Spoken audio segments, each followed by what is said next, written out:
Kerala, ragging का एक और मामला, 5 छात्र गिरफ्तार। केरल में जूनियर छात्रों की रैगिंग के आरोप में कोट्टायम के एक नर्सिंग कॉलेज के 5 छात्रों को गिरफ्तार कर लिया गया है। इस कहानी के कुछ अंश आपको विचलित कर सकते हैं।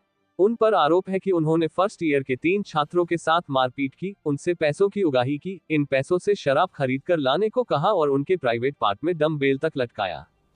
आरोप के मुताबिक सीनियर छात्र नवंबर 2024 से ही तीनों जूनियर छात्रों को प्रताड़ित कर रहे थे। सभी पीड़ित फर्स्ट ईयर के छात्र थे। कोट्टायम के district police chief Shahul Hamid के मुताबिक सीनियर छात्रों ने तीनों जूनियर छात्रों को जबरन शराब पिलाई और ऐसा करते हुए उन्होंने उनका वीडियो बनाया। इसी वीडियो के जरिए वो उन्हें लगातार ब्लैकमेल कर रहे थे। मामला कैसे आया सामने? जिन छात्रों को गिरफ्तार किया गया है उनके नाम हैं सैम्यूल 20 साल, जीवा 19 साल, रिजिलजीत 20 साल, राहुल राज 22 साल और विवेक 21 साल। जब पीड़ित छात्रों में से एक के मां बाप ने कहा कि उन्हें मामले की रिपोर्ट पुलिस में करानी चाहिए, तब जाकर पीड़ित छात्रों की हिम्मत बढ़ी और उन्होंने पुलिस से संपर्क किया। पुलिस के मुताबिक जैसे ही उनका फर्स्ट ईयर का बैच शुरू हुआ तब से ही उनकी रैगिंग शुरू हो गई। स्थानीय गांधीनगर पुलिस स्टेशन के एसएचओ श्रीजित टी ने बीबीसी से कहा, सीनियर छात्र जबरन उनसे पैसे उगाते और उनसे शराब लाने को कहते। इसके अलावा आरोप के मुताबिक पीड़ित छात्रों के शरीर पर कई जगह ज्योमेट्री बॉक्स कंपास प्रकार भी चुभोया गया। पुलिस ने यह भी बताया सीनियर छात्रों ने उनके जख्मों पर क्रीम भी लगाई। उनके चेहरे और मुंह पर भी जबरन वही क्रीम लगाए। एक पुलिस अधिकारी के मुताबिक सीनियर छात्रों ने अपने बचाव में कहा कि वो मजे लेने के लिए रैगिंग ले रहे थे। पुलिस अब जांच कर रही है कि कहीं इस केस में और सीनियर छात्र तो शामिल नहीं है। किन धाराओं के तहत मामला दर्ज? पुलिस ने भारतीय न्याय संहिता की धारा 118 के तहत मामला दर्ज किया है, जिसमें खतरनाक हथियारों से गंभीर चोट पहुंचाना शामिल है।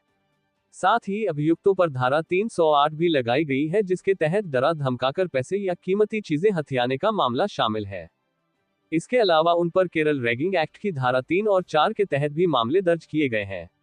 इनमें दोषी साबित होने पर 10,000 रुपए तक का जुर्माना और 2 साल की सजा का प्रावधान है। हाल ही में एक और मामला आया था सामने।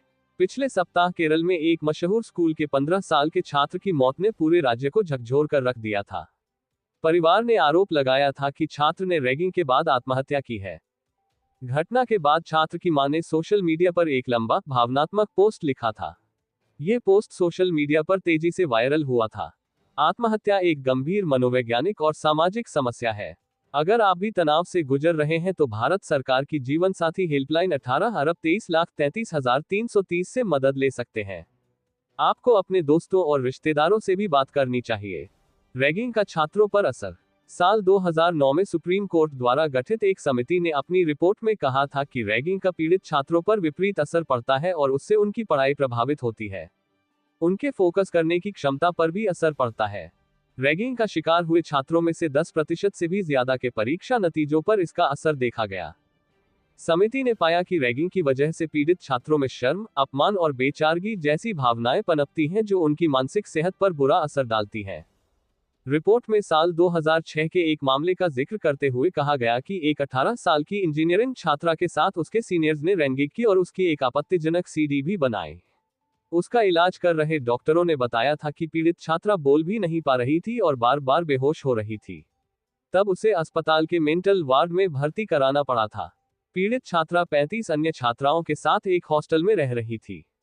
रैगिंग और हिंसा। दुनिया भर में हुए कई शोध के मुताबिक स्कूलों, कॉलेज और प्रोफेशनल कॉलेज में ऐसी परंपराएं प्रचलित हैं जिनके जरिए सीनियर और जूनियर छात्रों के बीच सहज वातावरण बनाया जा सके। अंग्रेजी में इसके लिए आइस ब्रेक जैसे शब्द का इस्तेमाल होता है, लेकिन इनमें हिंसा का कहीं कोई जिक्र नहीं मिलता। पिछले साल 18 फरवरी को केरल के वायनाड में veterinary and animal sciences college के सिद्धार्थन नाम के छात्र ने खुदकुशी कर ली थी।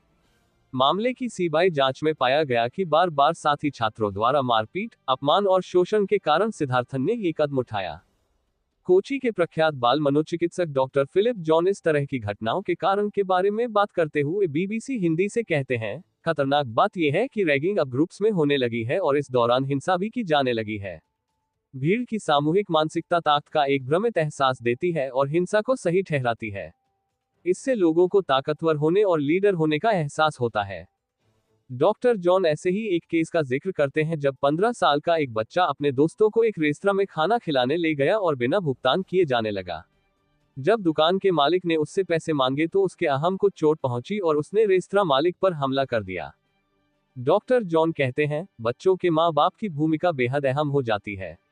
उनमें ऐसे गुण विकसित करना बचपन से जरूरी है ताकि वो किसी गलत बात के प्रति विरोध दर्ज करा सके, भले ही उसके दोस्त या ग्रुप उससे ऐसा करने के लिए कह रहे हो। डॉक्टर जॉन के मुताबिक बच्चों में इनर कंट्रोल होना बहुत जरूरी है, ताकि जब वो 18 या 19 साल के हो तो दूसरों को नुकसान पहुंचाने के बारे में ना सोचें। ऐसा होने से हम वो समाज बना पाएंगे जिसमें निजी दंड देने का किसी को अधिकार ना हो। ये आपसी सामंजस्य को बढ़ाएगा। वो आगे कहते हैं, समाज हिंसा के प्रति असंवेदनशील हो चला है। कोई भी हिंसा के खिलाफ आवाज उठाने को तैयार नहीं रहता। ब्रेकिंग न्यूज सबसे पहले देखने के लिए सब्सक्राइब करें।